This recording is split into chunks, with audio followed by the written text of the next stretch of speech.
embassies were closing, the warnings were being issued, airlines were being shut down or travel routes being shut down. Contacts I had in the U.S. military were indicating, yeah, this is on. They're serious. They're going to do it. Well, that most powerful military in the world has just gotten its ass kicked by Iran, and previous to that, the Houthis. Intelligence activities are supposed to be secret, not public. You don't advertise. So why are they advertising that? So welcome back, everyone, to Power and Perspective. I'm Abby. As always, I'm joined by Leo. And today we are really excited because we are welcoming a special guest for the first time, Larry Johnson, a former CIA analyst and former advisor to the U.S. State Department. He has spent decades working on intelligence, national security, and foreign policy. So I think today we'll get a perspective we haven't had before. Now, Larry, welcome. Well, thank you. I'm honored. Appreciate the praise. It's an honor having you here with us. So today we're talking about three stories that have all made headlines over the past week. So the latest developments in Iran, Ukraine, and Japan. Now, how about we start in the Middle East? Sure. I feel like the latest developments have been quite confusing. Trump once said he's pulled back from striking Iran, and then Iran immediately responds like, what negotiations? Nobody's even talking to us. So I feel like one side was saying diplomacy is happening, and the other was saying like nothing is happening at all. So Larry, from your perspective, do you think it's just normal negotiation tactics, or does it suggest something more complicated behind the scenes? No, something real is happening now. If you asked me this 2 days ago, I said, I don't know. All the indicators prior to Saturday, 6 p.m. East Coast time, was that the United States was going to launch a massive attack on Iran, as Donald Trump had threatened.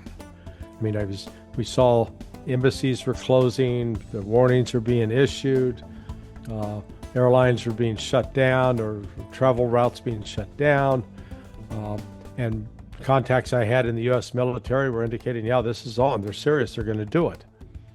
And then sometime after 6 p.m., Donald Trump just turned it off. The orders did not go forward, and the attacks did not take place.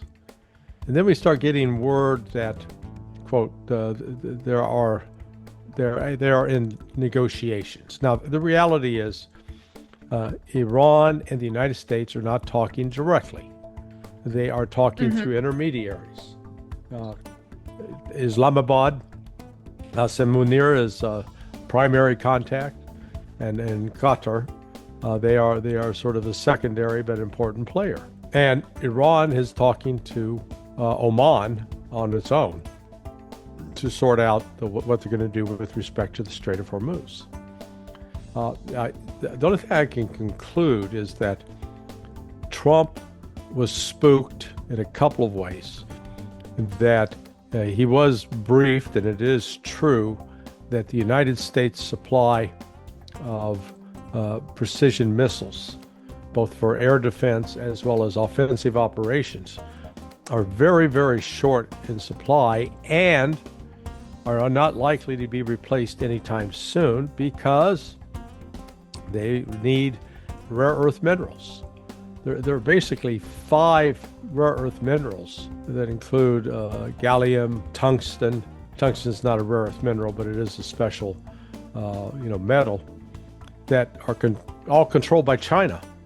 And China has said, we're not selling that to the United States anymore. Forget about that. You're threatening to kill us, and we're going to give you the means to make weapons to kill us. No, we're not stupid, okay?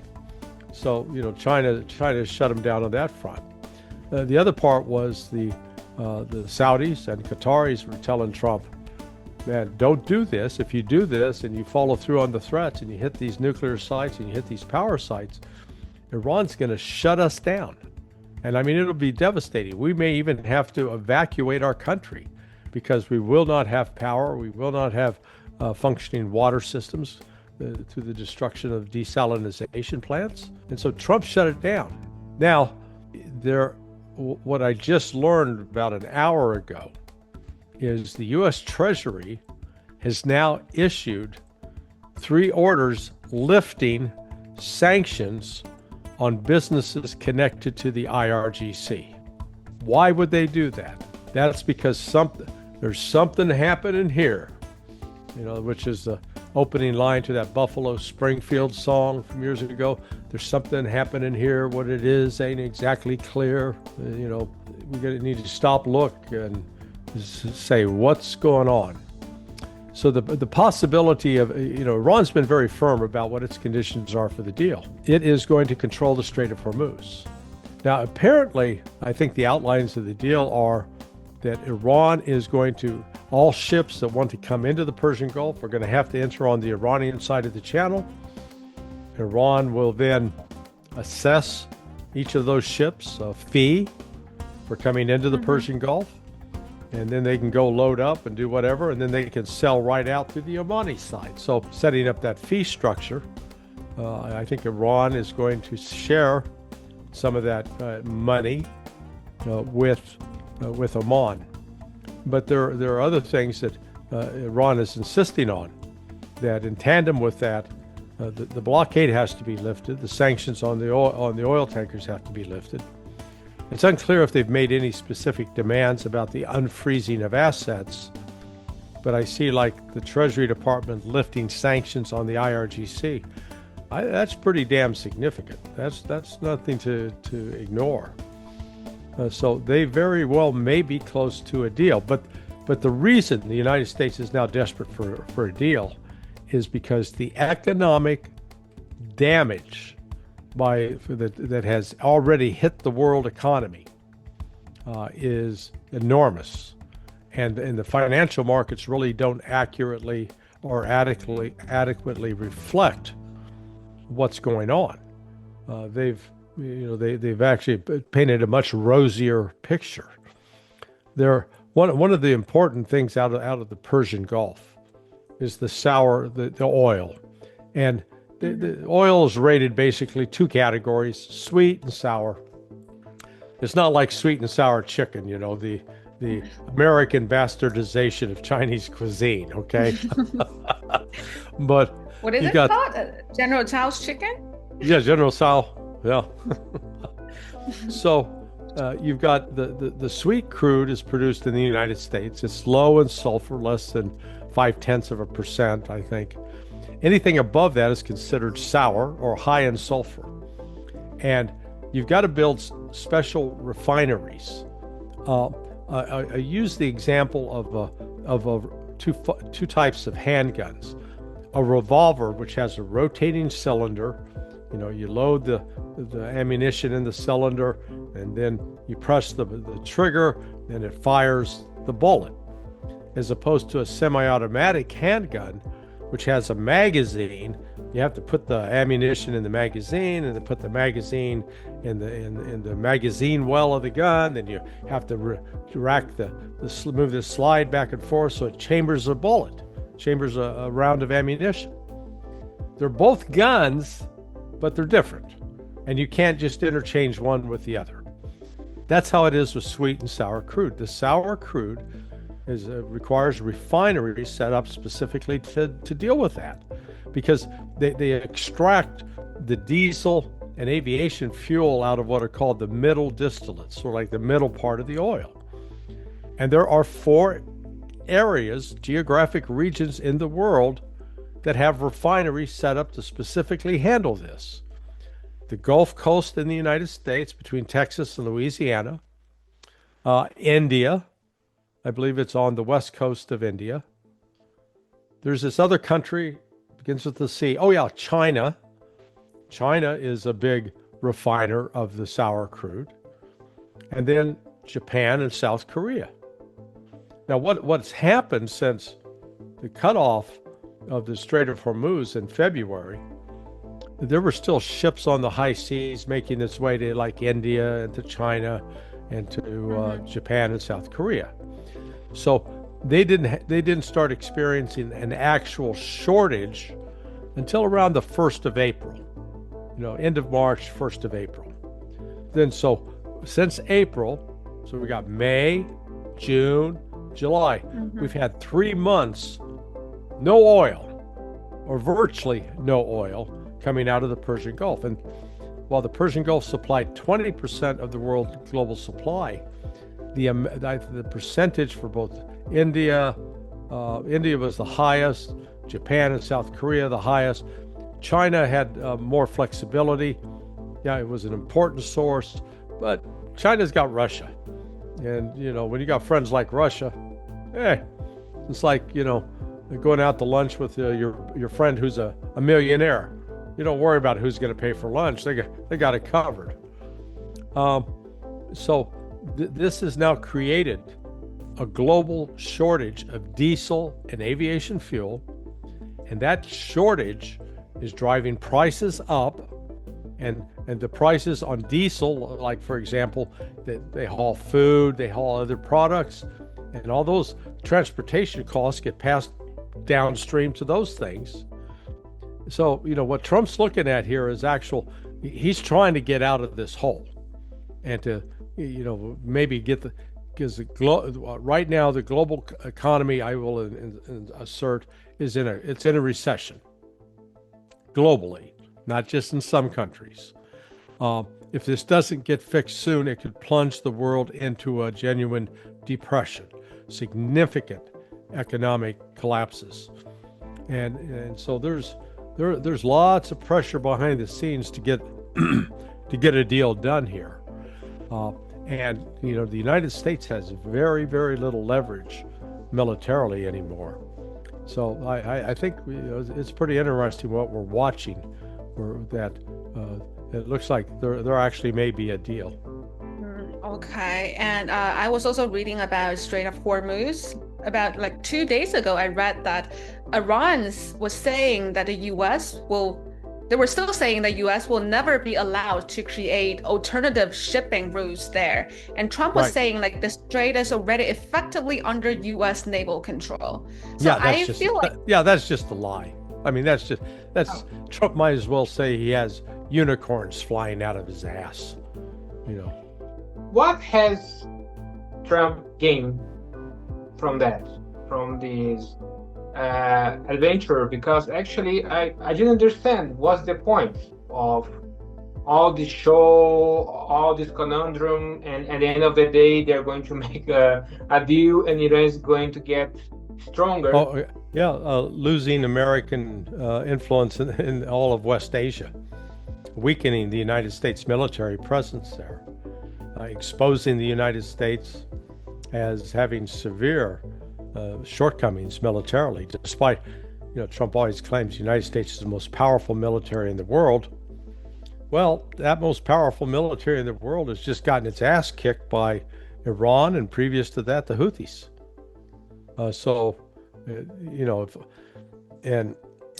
I've made comments in the past about China's watching this take place.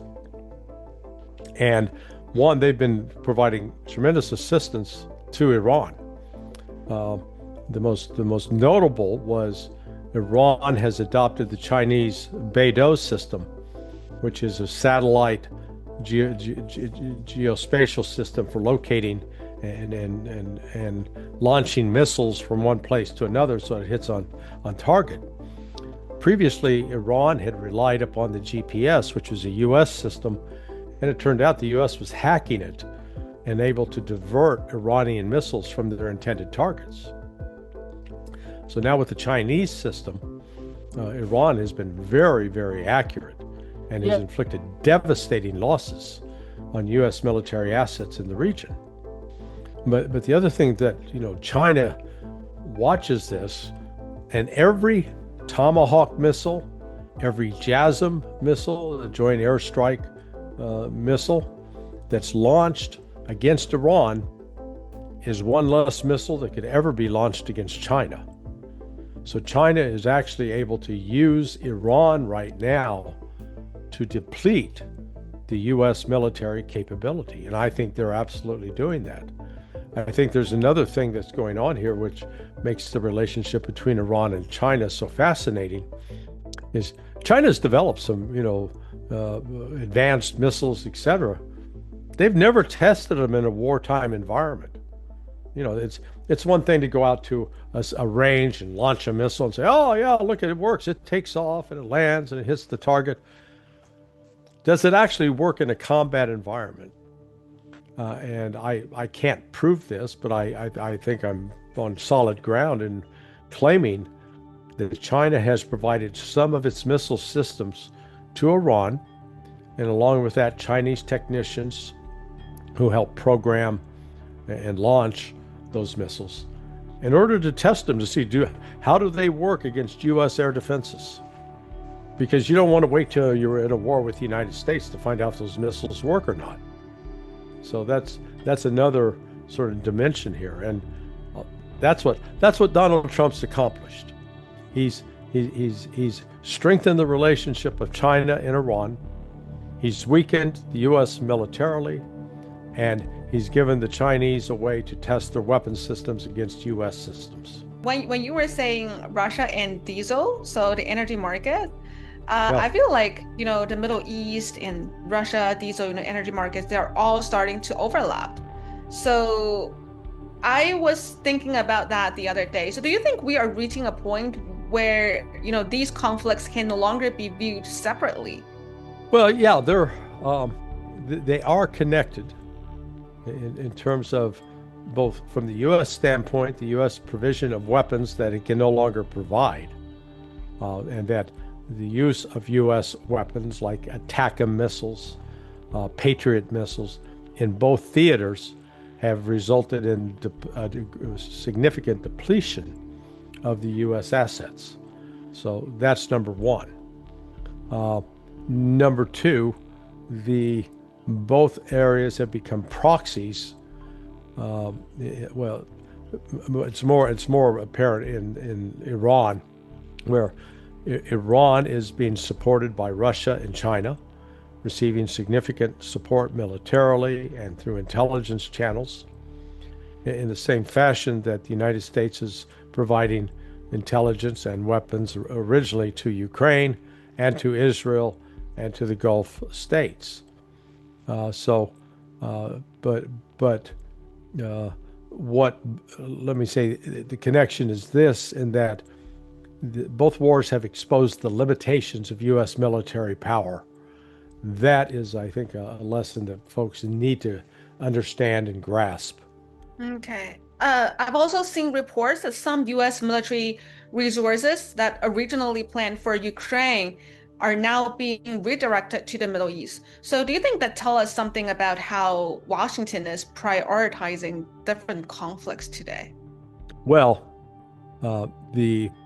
from a military standpoint, they have squandered enormous resources on this war with Iran.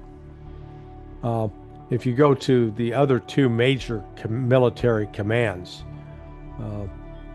you have Pacific Command, known as PACOM, and you have the European Command, known as EUCOM. So PACOM's mission is basically to be prepared to fight China. And, as recently as 2 years ago, you had the deputy commander of PACOM talking about going to war with China in 2 years, in 2029. Similarly, with EUCOM, they are providing direct support to Ukraine in terms of intelligence and personnel. So they all they basically say, hey, we need Tomahawks, we need JASSMs. And if the problem is they are in such small numbers, there's not a large inventory, that if they each take what's theirs, it leaves nothing for CENTCOM now, who's shot through its inventory. So this is the United States really is trying to fight wars without a clear strategic objective. That's the problem. Regarding this American support to Ukraine, like we believe, most people in the Russian media, they believe that once Trump got elected, things would change, because in his campaign, he was clear that he wanted to have good relations with Russia. So when Trump won, many people in Moscow were very happy. They support him because, of course, who wants to have a war? Who doesn't want friendly president in Washington. Yeah. However, we could see that things didn't materialize as many people wished for. Yeah. So my question is, why things didn't work out as we imagined? Why uh, America is still Well, supporting Ukraine? yeah. Well, I think Russia had very unrealistic expectations about Trump. Now, I know from a conversation I had in December of 2023, a brief conversation with Deputy Foreign Minister Sergei Rybkov, who lamented at the time that Russia had nobody to talk to in Washington, D.C. There was basically complete shutdown of communications with um, both the White House, State Department, etc. So I think there was some hope and expectation that a return of Trump would bring an opening. But, the Russians ignored the fact it was under Donald Trump's first term in office in, 2017 to 2021 that the aid to Ukraine increased. It didn't decrease. The number of military exercises being conducted with Ukraine increased dramatically and included some very provocative things, such as having B-52s fly along the Black Sea coast of Russia. I mean, that is just, it doesn't get much more dangerous and threatening than that. So, and Trump was proud of providing lethal assistance, whereas previously Barack Obama had reportedly restricted himself to just humanitarian assistance. So this notion that they were going to get some sort of transformative relationship with Donald Trump, I think if the Russians really believe that, they're foolish. They just didn't pay attention.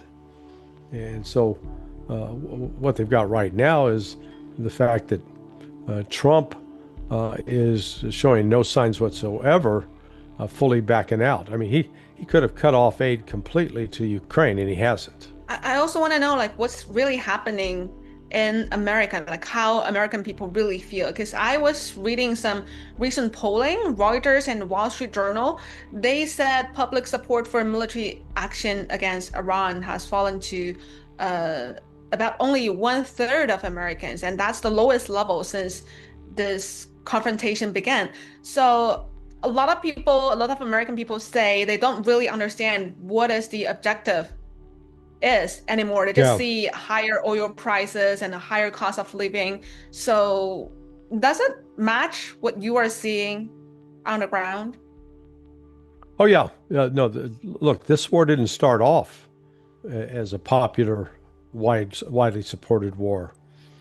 Trump did a terrible job of, trying to use propaganda to build up support. I mean, previous U.S. Attacks on other countries have always been preceded by a pretty heavy, propaganda campaign, including that against Venezuela. That was used to justify, attacking Venezuela, portraying them as drug trafficking, involved with international criminal networks, etc. So Trump failed on that front. And then the actual results or lack of results, and as you pointed out, lack of any clear strategic objective. I mean, what is it they're trying to accomplish? And the failure to have any kind of clear objective in mind has, further alienated a lot of people. So there is deep-seated anger, particularly within what would formerly have been called the stout Trump supporters. I would say as much as 40 to 50% of Trump supporters have walked away from him over this war. I could see that. I could see that most of the people that are following in American politics, those who were very pro-Trump, now they completely changed their minds. One of them is Tucker Carlson, I think the most famous one. Yeah. Well, a lot. Tucker Carlson, Joe Kent, Marjorie Taylor Greene, Thomas Massey, a number of other, fairly significant podcasters, social media personalities. Yeah, Trump has really hurt himself politically. But I have a question. Things would change under Democrats. Things would be better. I'm not sure. The Democrats have proved out. It depends on better in which regard. Would it to be a change in the war on Ukraine? No, absolutely not. In fact, the Democrats might go farther than Trump has to expand support for Ukraine, if Ukraine still exists. With respect to the war against Iran, yeah, Democrats might have a bigger change of heart if the whole current, what they call the Democrat Socialists of America, if that movement gets a firm foothold in the Democrat Party. That could change U.S. policy towards Israel. Okay. And so you were saying, oil at Hormuz. Yeah. So actually a huge amount of the oil moving through Hormuz will eventually go to East Asia. So if tensions really stay high there, does that inevitably pull countries like Japan into Middle Eastern security as well? Yeah, so let me give you some statistics here, because this is crucial to understand. Right now, China gets roughly 50% of its oil comes out of the Persian Gulf. So that's a significant amount. Now, China has been able to mitigate the cutoff because it's had enormous reserves. And also it's able to shift to electrical power as opposed to fossil fuel power. So that's number one. India is in a slightly worse position because it gets like 55%, and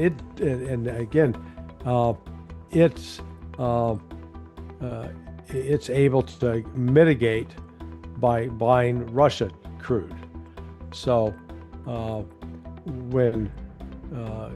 so as long as India can find that other source from Russia, it's not going to be in as desperate a strait.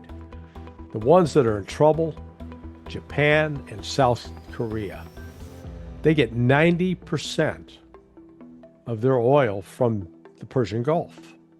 So when that flow is shut off, they're left with no other alternative but to draw down their strategic reserves. And I think those, so now you got to step back and look at Japan's in the midst of a major financial crisis, and this oil disruption is simply, it's like pouring gasoline on an already burning fire. The fire burns hotter and goes far wider area. So this is the significance of getting the Strait of Hormuz in part is, I think from the U.S. standpoint, trying to help save Japan.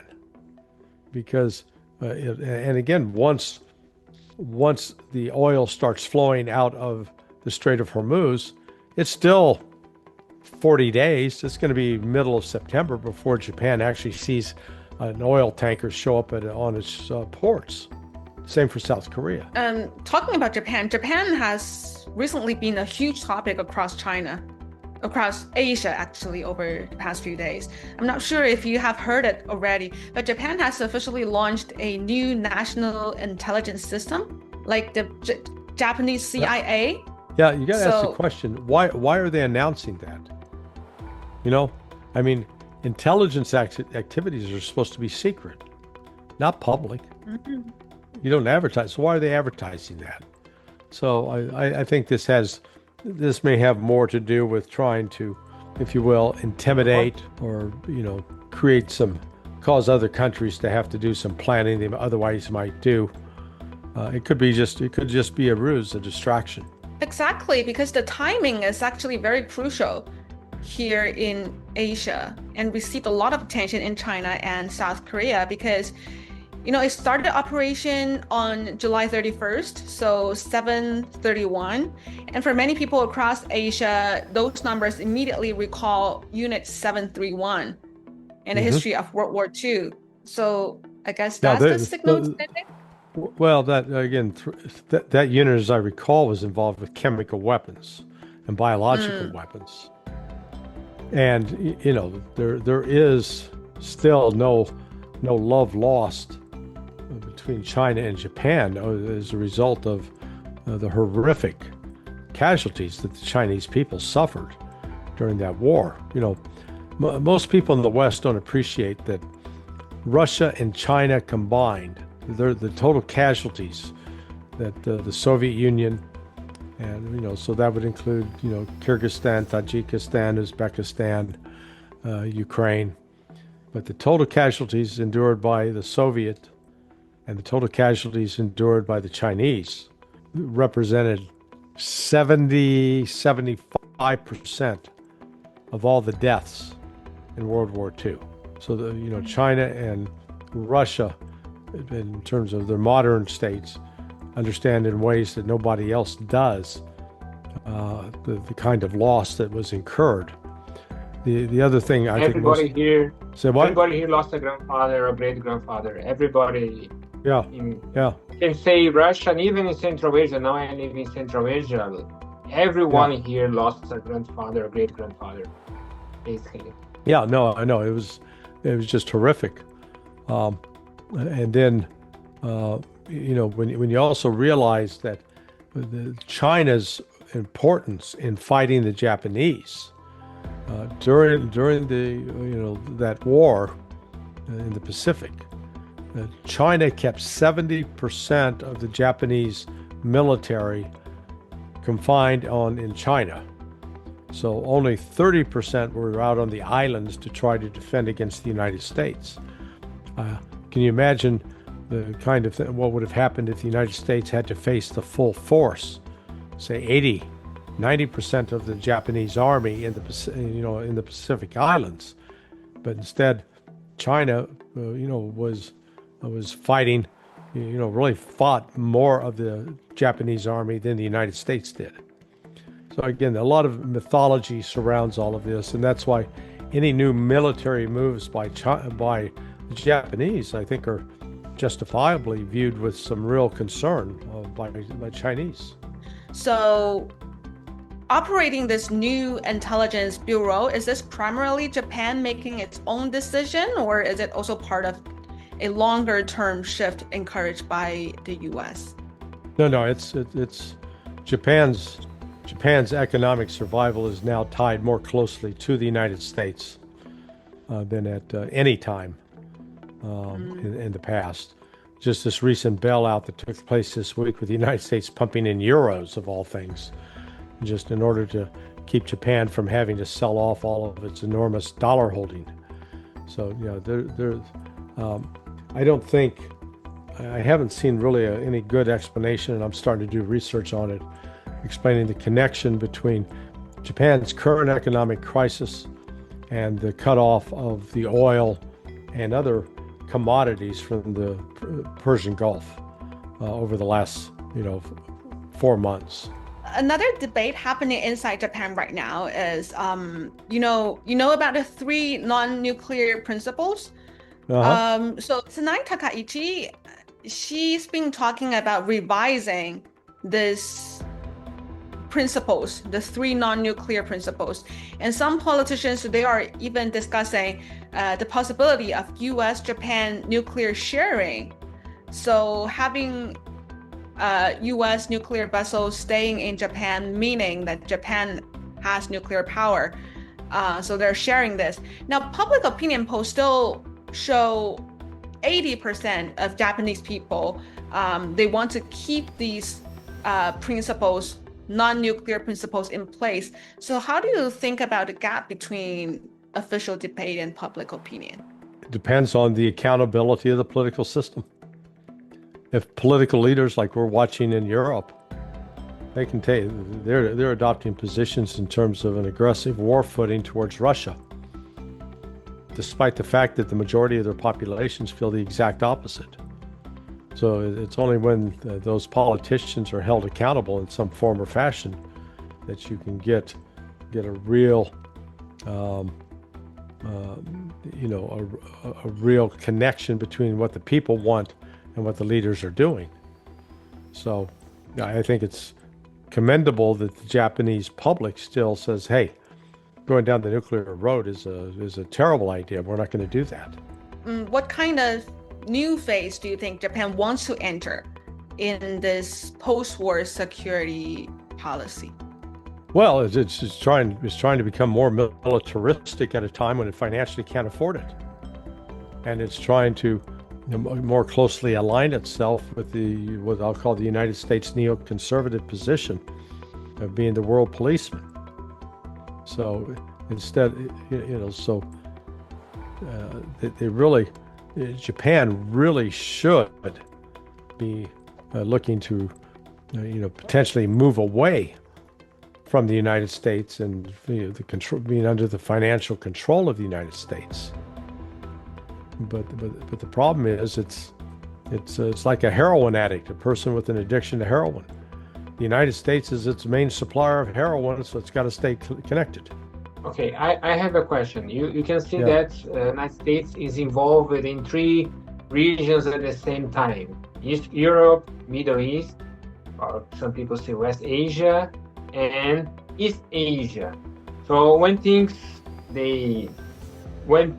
are out of control, which region do you think the United States will prioritize, in your opinion? Russia is always seen as a stepping stone, but Russia remains relevant just because it's the only country in the world that's really self-sufficient in natural resources and is a major supplier of critical resources, some that the United States needs, including refined nuclear fuel and nitrogen for fertilizer.